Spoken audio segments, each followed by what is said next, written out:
My guest this week is Katie Kincaid. Katie started playing bass in 1977 alongside her sister Kim on drums in the all-girl punk band Formica and the Bitches. The group was short-lived, but the sisters reformed the band with a new name, Neo Boys, taken from a Patti Smith poem, and a conscious decision to remain all-female. Kim moved to vocals and Katie remained on bass.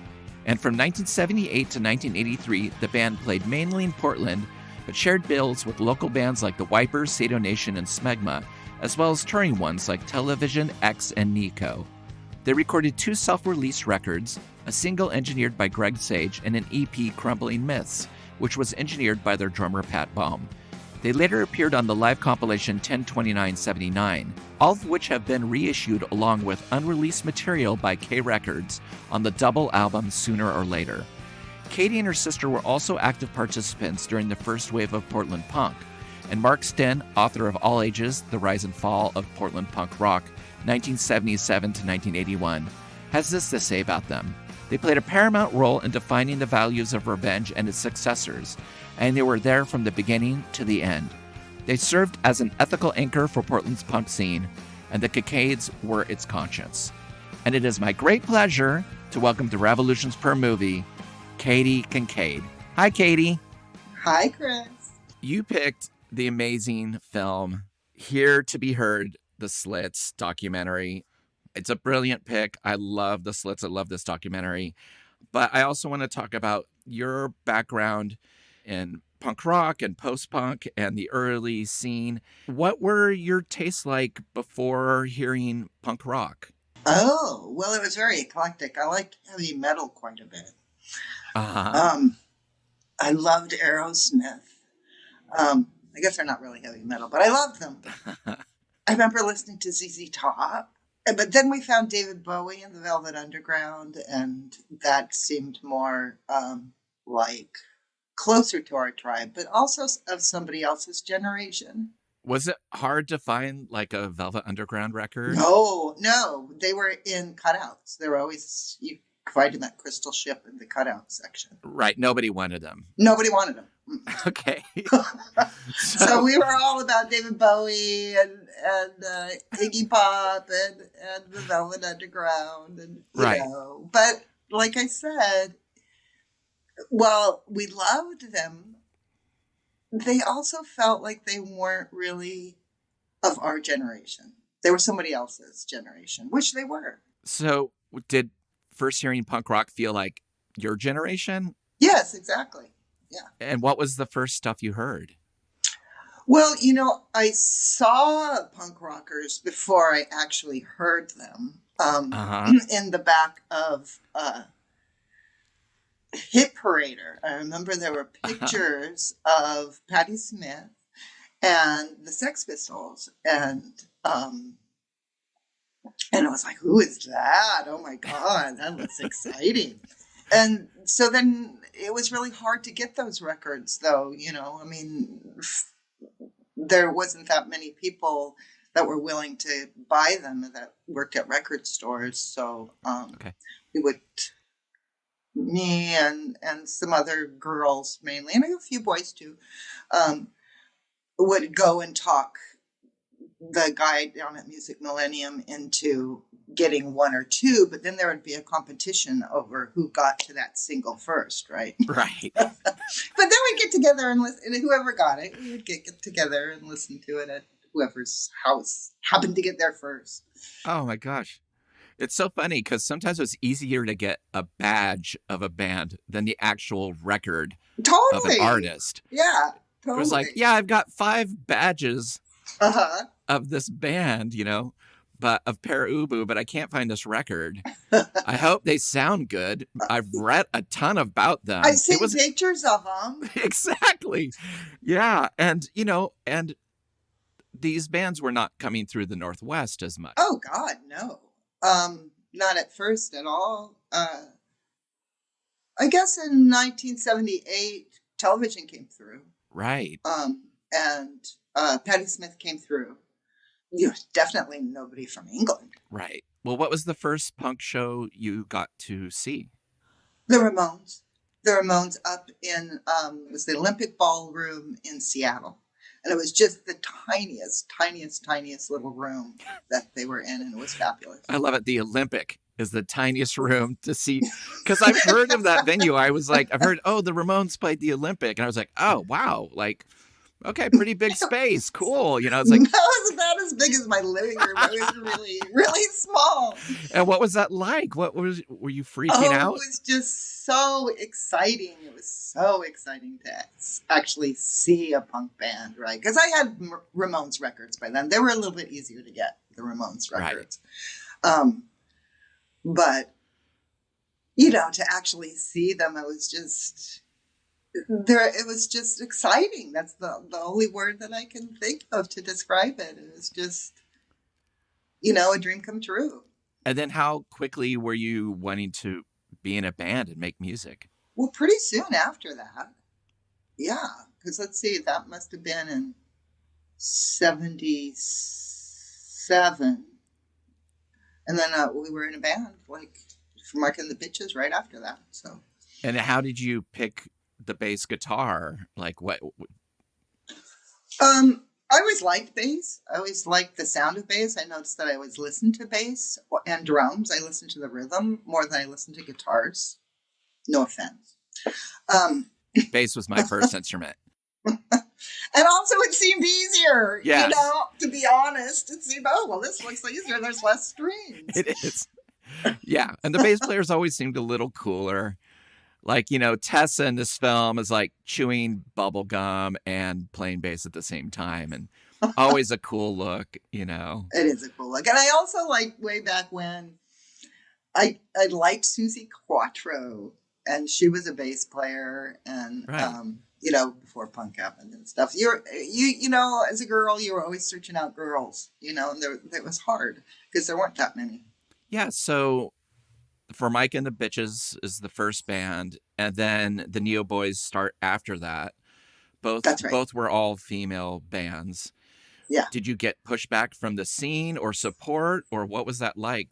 You know, I don't feel like we got pushback, but it was more like it was because we had all been friends, right? And we had dreamed of being in a band, but it just seemed so impossible that it was just something that boys got to do, right? Until punk happened. In the film, there's a moment where Viv Albertine says she went and saw Johnny Rotten, and before that she didn't think girls could play music, and she said her head exploded. Of course I could do this. And just seeing the Sex Pistols in the back of Hit Parade and hearing Patti Smith sing, it changed everything. It was like, yeah, we can do this.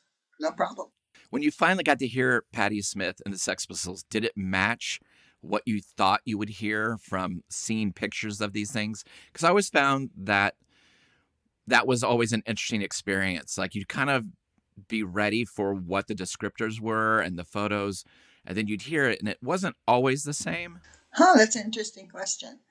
I think with the Sex Pistols and the whole British thing, that I don't think I was surprised by it at all.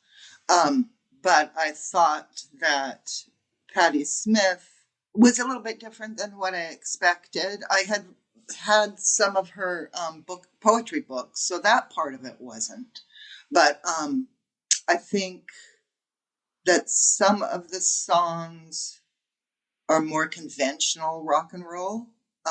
And so that was a little bit surprising, although some of them aren't at all. But I guess that's the best way I could describe that. I wanted to talk to you a bit about, would you call it a cooperative? It was called Revenge. I mean, because to me, it seems very different than most other cities. It was like, you know, you had a treasurer and you had somebody taking minutes, and you had people being like, no, you got to play with the Dead Kennedys last time. That's right. Smegma's turn. And it was just a very fascinating look at it. So could you talk a little bit about your role in that? It just seemed very different than a lot of other scenes. Well, we had an organization that was, you know, consciously collaborative, and it was called Alternative Arts Association. And Revenge is a club that we had. Okay. For a short time. Everything was for a very, very, very short time. Uh-huh. which I thought it was interesting in the film that the Slits were only together for 3 years. And back then, those 3 years were just so packed full of new and exciting things. Yeah, we were a collaborative group and put on shows, pooled our money, shared equipment, one for all and all for one, kind of. How many people were involved in this at the time in the scene? Oh, let's see. Whoever was in a band was automatically part of it. Okay. And I don't know, about 50 maybe, and then there was a split at one point where some people decided to do some things independently, and they started another club. We were very much against them. Very much against them. How dare they break away? But of course, in retrospect, I'm like, well, it was stupid. I never went to a show there because they had some really great shows I never got to see. Yeah, but how old were you at this time? Let's see, I must have been 17 or 18. Yeah. 18. Of course. 18. Yeah. You got loyalties. You're working hard. You put lines in the sand. There was a memo in January 18th. It's a pretty amazing paragraph. This is from Mark Sten's book, All Ages, The Rise and Fall of Portland Punk Rock, 77 to 81. That's really a pretty amazing book in terms of seeing how different the scene was. But I really like this. It said, January 18th, this was the last scheduled meeting. From now on, there will be occasional community meetings every 6 to 8 weeks to deal with the important questions of policy and major business decisions. And these meetings should involve as many band members and miscellaneous hanger-oners as possible. The week-to-week business will be dealt with by smaller committees of 10 to 20 people. When these committees run into the big questions or disagreements, those items will become the agenda of the next community meeting. For example, a club committee should look for a possible location, but the community as a whole should check out any firm possibilities before we sign the lease. I was like, that's kind of incredible. Like, young people being so like, we got to do this collaboratively and everyone needs to be heard, but we also need to have a bit of professionalism about it. It seems like you were often finding a venue and then that was it, like one and done. You'd burned your bridges and you'd have to find a new location. That's very true. So it seems to me like this was a way to kind of get everyone on the same page and be like professional about it. So maybe you could have 2 or 3 shows. Yeah, maybe. Yeah, I mean, you're always just looking for a place to play, right? Because that was just too hard to have an underage club that was sustainable. What about the night you played with television? That was at a place called the Earth Tavern. And for some reason, they were doing a few shows. It was probably Sten that talked him into it, Mark Sten, that talked him into doing a few shows for a while. We didn't have a full set because we had just started playing with each other.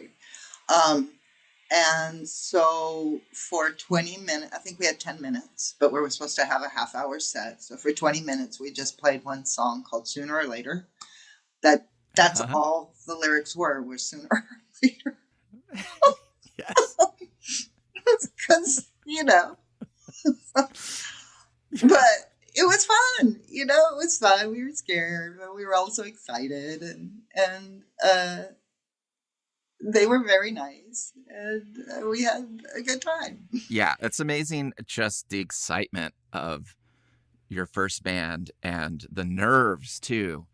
But then how quickly the confidence comes, it's really funny how eventually you're like, oh, yeah, we're a band, and we're kind of good, and we're different, and, it seems like the Neo Boys had a following that was very loyal. We did have a following that was pretty loyal, but I don't think I ever felt I was always nervous. I never really got to that point where we're pretty good. I feel really confident. It's so funny. I don't know why I said that, because like all the bands I was into up to Guided by Voices, I would drop picks. I'd lose my voice. I'd shake before. But yeah, I'm kind of clouding it up because like once I joined somebody else's band that had confidence, it was easy. And that kind of changed my Oh, outlook. But right. yeah, it's true. Yeah, I was a mess before show. So, well, let's look at this film. When did you first discover the Slits? Well, I saw pictures of the Slits before I actually got to hear them because their album, I think it didn't come out till 78, but they'd been together a year before, I believe. I believe that's what it was. And oh my God, that album that cut Oh God. was so fabulous. It was my favorite, one of my favorite records when Kim and I, my little sister Kim, um, we would pool our money up to buy records, right? So we jointly owned records. But then when I moved out, we had to split them up. We had to split up the records, right? So Yes. it's your choice. It's your choice. And the first record I picked out was the Slits. That's incredible. Yeah. What's so amazing about them, and we'll get into a bit, is no one sounded like them and no one sounds like them. No. Those first couple albums are just their own language, their own sense of what a song is, and it's so powerful and beautiful. I love it so much. I do too. But the film is really great because mostly it's Tessa who joined the band when she was 17, kind of looking back, going through her scrapbook. She's kind of the archivist. She's like wearing gloves when she's looking through it. She's treating it very, very carefully. I love that. I did too, because it was touching, you know. It was. And it's kind of her remembrances mostly. You know, there are other people, you know, Paul Molive, who is the drummer, and Viv Albertine also talking. But mostly it's through Tessa's journey. Just that thing of chance meetings, just standing next to someone and them being like, that person across the room is looking for someone. I mean, that stuff really did happen. That's how it did happen. I love the story that she says, oh, I saw Ari up at, I think it was Palmolive. Yeah, it was Palmolive. I was at a Patti Smith concert and Ari Up was there. And I like how unconventional she was. And I said, would you like to be in a band? And she said, yes. And then she was in the band. And that's how it was. Yeah. And all that. Like, I didn't know how to play and it wasn't a problem.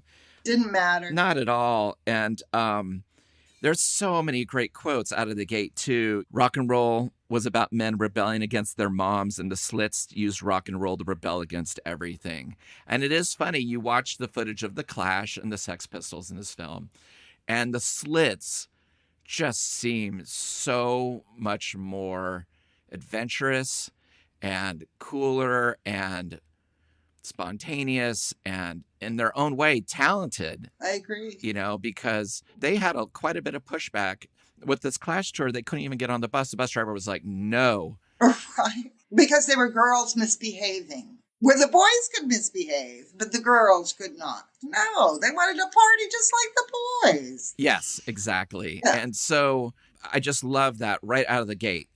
They started and then they're just touring and then they're in the conversation. The band goes through a couple different lineups at the beginning. You know, Viv and Paul Molive were playing with Sid Vicious and Flowers of Romance. And then they're like, we're out of here. Sid's being racist. This is gross.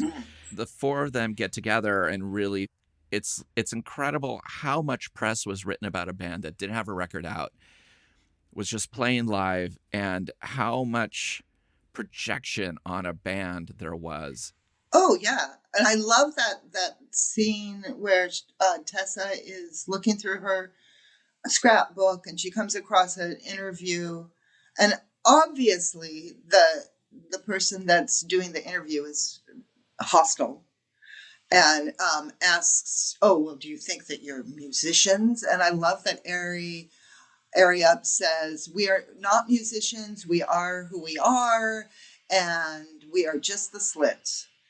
And I just love that. And I remember feeling like that too, you know? as girls. You didn't want to be pigeonholed into what the status quo was that was established by boys. I think that one thing that was okay for girls to be was cute or sexy or sing about love lost, sing about or loved gained, right? Those were acceptable things to that girls could sing about. They couldn't play instruments, but they could sing. I guess with Neo Boys, I mean, even the name, it's Neo Boys, new boys. So we didn't want to fall into that category of the sexy, cute girl that only sings about love. And Kim didn't sing about love. She didn't sing about boys. And neither did the Slits. I mean, there are a couple of songs that are about boys, but they're not about, I've lost my love, or, I've gained this fabulous love and now my life is complete. That's written by men for women. And the Slits wrote about girls' experience. It wasn't influenced by the male gaze. It wasn't influenced by the status quo. So, and in that way, we were very similar. I mean, very different because our music was different, but being girls during that time, there were so many things watching the film that they're in swinging London and we're in Podunk, Portland, Oregon, and yet these similarities were because we were girls. I really noticed them and I appreciated them. And at one point, I think it was Viv who said, we were on a mission.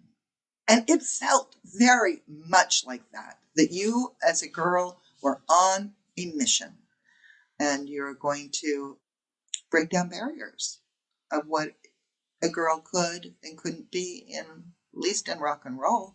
And also there was violence against the band. There was a knife attack against Ari. Somebody tried, to stab her and said, here's a slit for you, and ran a knife up her. And tell me if I'm wrong, but violence was a real problem in the scene early on. I felt like there were people who were looking to fight people who looked different, dressed different, thought different. And did you find that, being an early part of a music scene that was probably smaller and misunderstood by the larger community? I didn't feel it at the beginning. I didn't feel it at concerts at all. It didn't feel that way at all. Okay. But I did feel it outside of the safety of being with people that were similar to you. I felt that from my peers in high school. I mean, they'd throw things at us, hit us in the head with footballs and stuff like that. I mean, not as bad as being stabbed, but I felt like the violence initially was from the outside. I think that was what happened with Area Up, was someone from the outside stabbing her because it was so threatening to be something other than what a girl is supposed to be, It was weird that it was so threatening to people, Yeah. It was, there was a big fight at a place called New Arts Center where some people from the outside came in and started a fight, that got very, very violent. But I don't feel like there was violence within the community itself. It was always, No, I agree. I mean, I feel like when the skinhead movement came in, there was definitely violence within the scene. And that changed everything. Yeah, and both sides trying to push the other side out. Yeah. But yeah, it all came from the outside. But it is amazing. Can you imagine just being with a bunch of people and being like, let's go fight a bunch of people at this music show? It's because they look weird. Right, yeah, let's do it. And it's oh my gosh, it's incredible. There's also a great part in the film where it just shows how seriously people take being in a band early on, where Tessa has not shown up, and they're like, she's not taking this seriously. And they're filming it all. They have the film of it and the audio of it, and they're just throwing her under the bus. They're like, she's fucking up. She's not taking it seriously. She didn't sound good at the last show. And that fear she has of being like, I worked so hard then to just stay in it. But do you remember that? Like those. Oh my God, yes. Oh my God. We practiced every single day of our lives. I know. Isn't that amazing? So serious. We took it so seriously. So yeah, that scene, I know exactly what scene you're talking about. It made me laugh, actually, because I remember that, just being so dang serious. But it also was great in a lot of ways, too. It kept us out of trouble, that's for sure. Yeah, I mean, shortly after, they also say, we would kill for each other, which was true. You were like, we are looking out for each other. And it was just really exciting to be in something that was yours at such a young age, I found. And so it just captured that thing of, you practice every day. We practiced every day. It's like, maybe we got one day off. I don't think we were any better from over practicing, but it's where you were and you did it. Yeah. And I think it was Tessa. I'm not sure. Maybe it was Palmolive. I think it was Palmolive in the film said our whole life was the Slits, and that's what it felt like to be in the band I was in. It felt like that was my life, Yeah. And so Palmolive leaves the band to go join the Raincoats, which kind of didn't know till I saw this film. How did it get from a 4-piece to a 3-piece with a different drummer? Budgie from Susie playing on the record. It just seemed like she was such an important part of it. And she was such a fabulous drummer. Yeah. I loved her beats were incredible. Yeah, and so it seemed like a big loss. For them to be able to make Cut is kind of incredible without her. They get signed to Island Records, full creative control. They're getting produced by this amazing dub producer, Dennis Bovell. He's worked with like Orange Juice and the Pop Group, who were some of their contemporary heroes. And then the record comes out and people are like, the Slits didn't play on this record. That was not terrible. It's incredible. There's no way that anybody else could have played that music. No. And I think early on they say that in their early shows, they were often misunderstanding and they couldn't hear what songs they were playing. And so they'd be playing different songs at the same time. I know. I love that part. And to me, I feel like the Slits music is some of the most amazing music built on people listening to each other. It's not filled constantly with, like, there's guitar every moment. There's a lot of space in the guitar. And there's a lot of space. Yeah, and same with the bass and where she comes in with the vocals. I don't even know how to describe their music, except it sounds like the Slits. I agree. I feel like, people say, oh, they're a punk reggae group, but I don't think they're either. They were influenced by both of those genres, but they just created something all their own. It's still not of this earth in a way to me. It feels very, I don't know. I have a really religious experience with these records in a way where I don't want them to end. Like songs like Typical Girls or on the second album, Earthbeat. I just want them to go on and on and on. Like they could go forever and I'd be happy. I think they're fabulous. That's so great that they have that influence on you, Chris. So when you hear the Slits, what do you hear? Where does it take you? What I like about the Slits is that it's like this mesh of sounds, different sounds. And, sometimes when I listen to them, I'm like, oh, I didn't notice that before. Right. I didn't notice that little bell in the background or something like that. I guess it takes me back to my youth. Well, music is time travel. That's the thing we found out with this podcast is like most people are like, I can remember how the sun was that day coming through the window, how dark the room was, how loud we had the stereo. who was there. It reminds me of being in this little room that, that I shared with my sister with our little tiny stereo, listening to the Slits for the first time and just being like, wow, this is better than we thought it was going to be. Yeah, and Viv Albertine is just a genius guitar player. I agree. Just different language. People talk a lot about, PIL and other things going around at the time, but I'm like, oh no, Viv Albertine. Viv Albertine, absolutely. Yeah, was just like creating something, again, that like I can't even try to fathom how this works out. So did you have the second record, Return of the Giant Slits?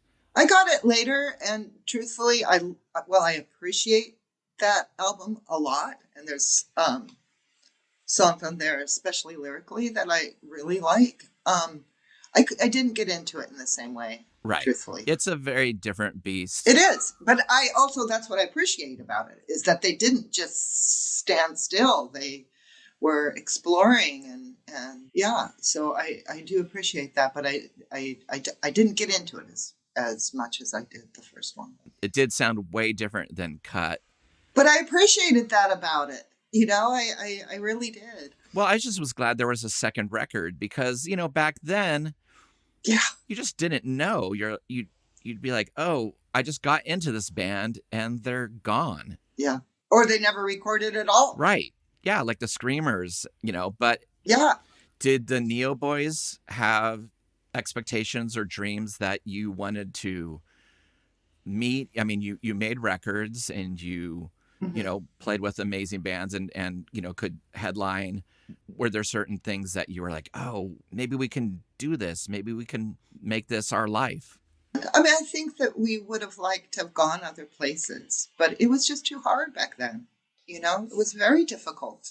Nobody was going to pay your way, and it was, there was no internet. There was no, you went to the library and went through phone books. Right. Literally, that's what I did. If you could put out a self-release cassette, you were a success. You were a success, man. Yeah. You actually made something and gave it out. You know what I mean? Yeah, absolutely. That's exactly what it was like.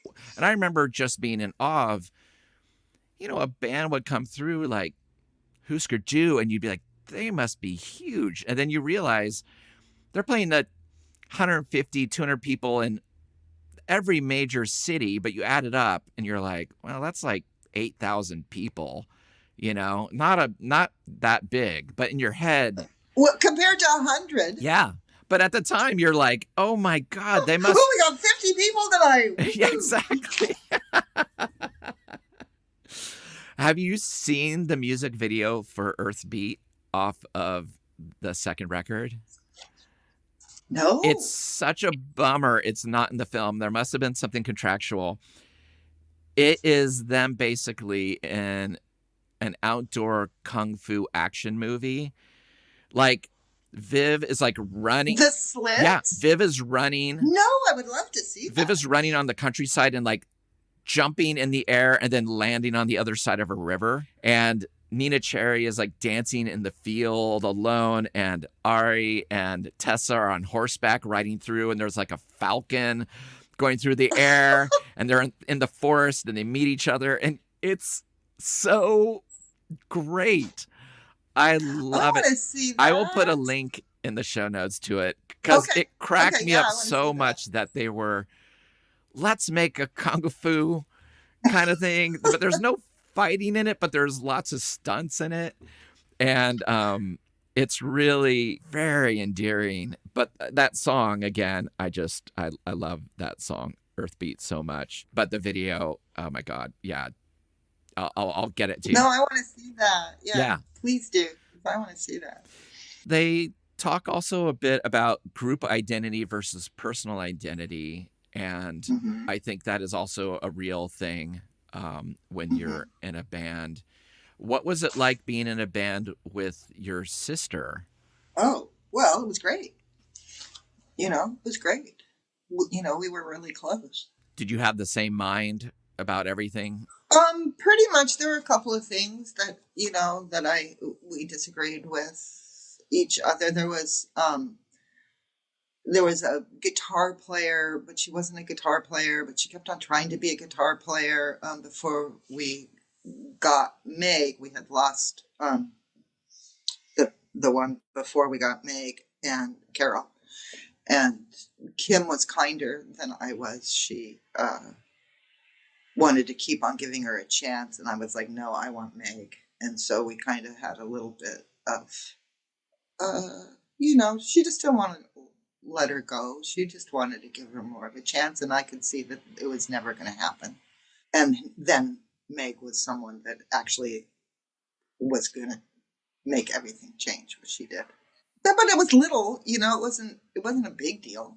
It wasn't like we were screaming and yelling at each other. It was just that we disagreed on that one thing for a little while, Also in the film, they are very upfront about just this initial first phase of the band. A band breaking up is a rite of passage, and, we've all had it. Yeah. There was someone in the group, one of the girls that joined the band later on, when they did the reunion, when they broke up, she said, I was so sad I didn't want to ever do it again. And I felt that way too. I mean, I think all of us did. Kim did too. This is over. This is what it was, and I don't want to do this anymore. And plus, it was hard. Like it was hard. Like always having to find a place to play, and that resonated with me too when she said that. Yeah, they have a second life. With Mm-hmm. Ari and Tessa. Yeah. Making records and putting together a pretty cool group, and Viv is like against it. She's like, I think it's a bad idea. I don't want to be involved. And, but they go on, and they were around way longer than I thought in this era in terms of touring and getting back to the States a number of times. I'm like, I didn't even know this part of their career that much. No, I have to say I don't either. There's just amazing documentation through this film. Well, because Ari wanted to have a film made of the Slits. So that's why there's so much film, which is fabulous. And I wish you would have seen that there was a documentary. That's, it's sad. It is, yeah. But she didn't get to see that. And Tessa really didn't understand why everything needed to be filmed all the time. But, Ari was sick, and she knew it at the time, but didn't let anyone else know. And so it's really fun to see her get so spirited about, all right, now film me like having a breakdown, and then you drive away in the car, and I'll be running after the car.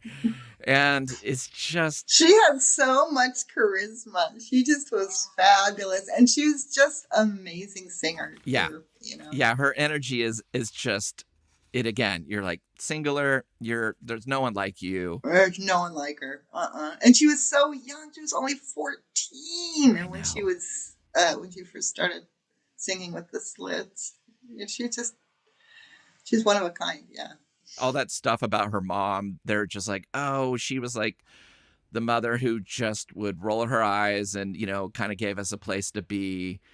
Yeah, it was just kind of a lovely little safety net they had, where they're like, oh, we had one parental figure who kind of got it. Yeah. Was pretty involved up to the end of her life. Yeah. Oh, there was something that I really liked what they said, that men aren't the enemy. And so when I heard, I think it was Viv say that they're not the enemy. And that was one thing that I thought was interesting, was that they not only broke down barriers for women to play music, but they also wanted to break down the barriers between men and women so that it was a collective tribe rather than a competition. Anyway, I appreciated that, and that resonated because it felt like that. It felt like that at the time in Podunk, Portland, Oregon, too, that there were these two things happening at the same time. that one didn't have to exclude the other. One thing that made me laugh and I thought was so sweet when the footage of them playing the rehearsal, and they're all out of tune, and they're so sincere, and they're so earnest, and they're so driven, and it was just really endearing to me, and it felt very familiar. It sounds very similar for you, but I wanted to be in a band so bad, and skill was not going to deter me. Mm-mm. The very first person I ever met who invited me to play bass while they played guitar, I was in their bedroom and they're like, "Do you know the song Religion by PIL?" And I'm like, "Yeah." And I didn't. Right? And there's only 3 notes, right? But I was like, "Yep." And he plays it, and I'm kind of like, I don't know what I played.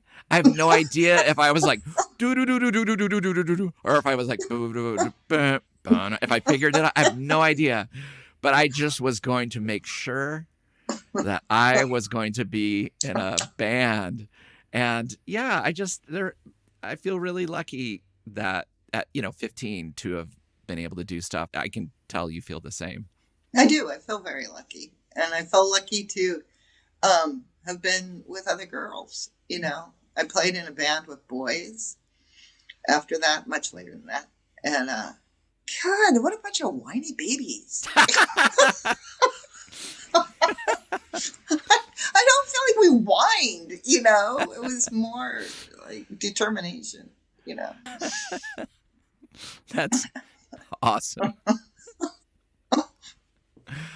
Maybe because they didn't know how to play, quote unquote, that they just created their own sound that is just this gift to music.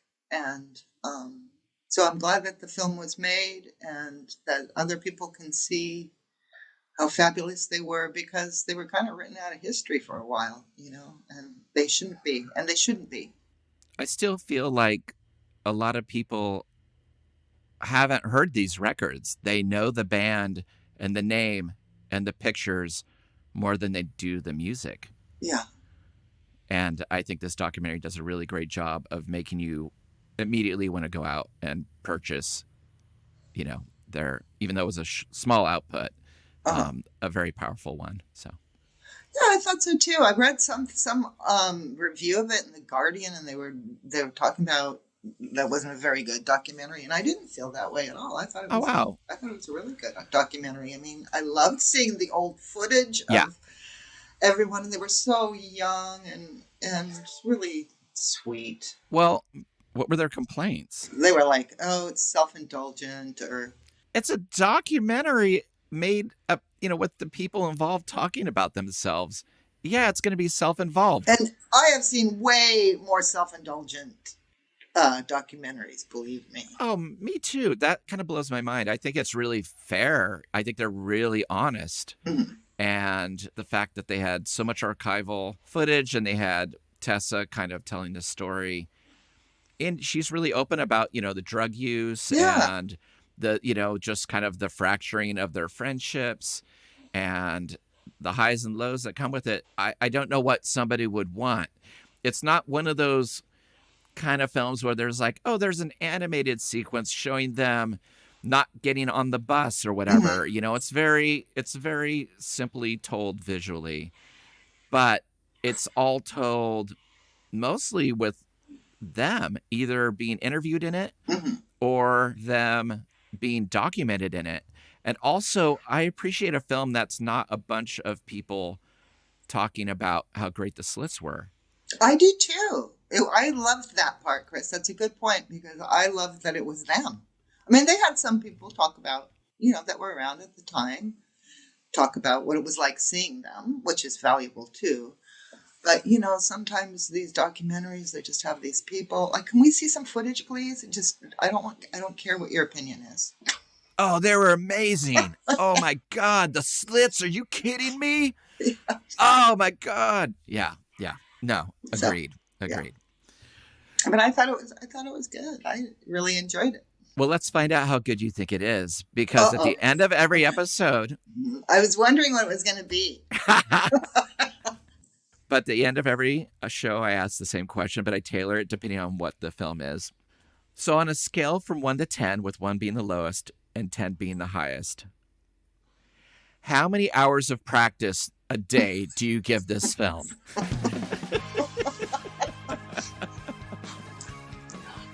I would give it 9 hours of practice a day. That's a great. That's what I have here. I have 9 hours of practice. Which probably was done. Yes, absolutely. Oh my God, Katie, thank you so much for this. It was so good to see you. Oh, you're very welcome. Thanks for asking. Thank you for listening to Revolutions Per Movie. We release new episodes every Thursday. We are a completely independently produced affair, so the best way to support us is to rate and review the show on your favorite podcast app and to subscribe to our Patreon over at patreon.com/revolutionspermovie, where you can get exclusive weekly bonus episodes every Sunday, as well as one-of-a-kind handmade Revolutions Per Movie goods that I send out to you. You can follow the show on social media at Revolutions Per Movie and find more information about our various guests in the episode show notes. Thanks again, and we'll see you next week. Bye!